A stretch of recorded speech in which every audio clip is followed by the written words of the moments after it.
I'm gonna kind of think outside of America because there's so many. There's like one that I'd like to sort of branch out and do is like London, like the O2 or something like that. You know, to be able to say that, you know, people over there listen to the music would be really cool.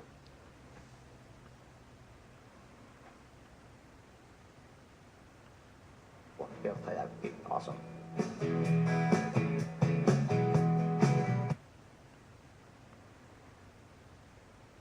Green. I put it in a song. And want it.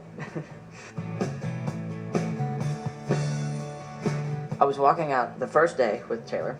We had parked the bus. We'd gone into early in the morning. We'd gone into the venue in Grand Rapids, and we'd gone in and sort of set up a couple things. And we were walking back out to the bus, and it was a bit of a walk. And so we were just like, well, we'll just kind of walk around the other side of the arena and kind of try to, you know, whatever.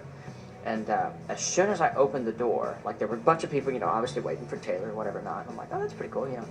Well, these two girls start screaming Hunter, and they like screaming Hunter, like just like, yeah, screaming. And they had signs and everything, and they ran up to me and wanted to take a picture. And I was like, this is pretty cool. So that was probably the craziest because I was not expecting that. You know, my first day on the tour, I was like, well, you know, nobody knows who I am. Yes, it is true. It is very true. True indeed. Yeah.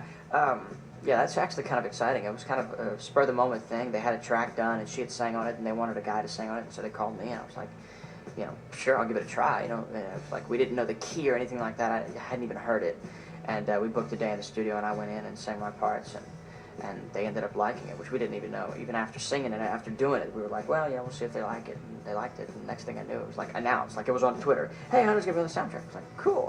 That worked out.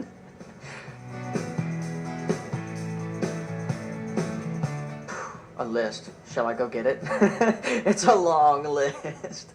I mean, tons. I mean, everybody from Keith Urban to, you know, the Rascal Flatts. I'd actually like to go on the road again with Taylor. That'd be cool. Not putting that, you know, Brad, Lady A. God, the list is way too long. I could literally sit here for about an hour and tell you why. But yeah, a lot of people. That kind of depends on the day, because it's like I listen to a lot of things, and I sort of buy a record, and I'm a big fan of sort of buying a record, not just a single. And so like I'll buy a record and sort of live with it for a week, front to back. Will not change the album order. We'll listen to it from front to back as a body of work, because I feel like that's kind of how I get introduced to an artist or whatever. So it kind of depends on the week, whatever I'm listening to this week, you know, and it changes weekly. Thanks everybody for sending in your Twitter questions. I really appreciate it. Thanks for following and going on Facebook and all that good stuff. Much appreciated.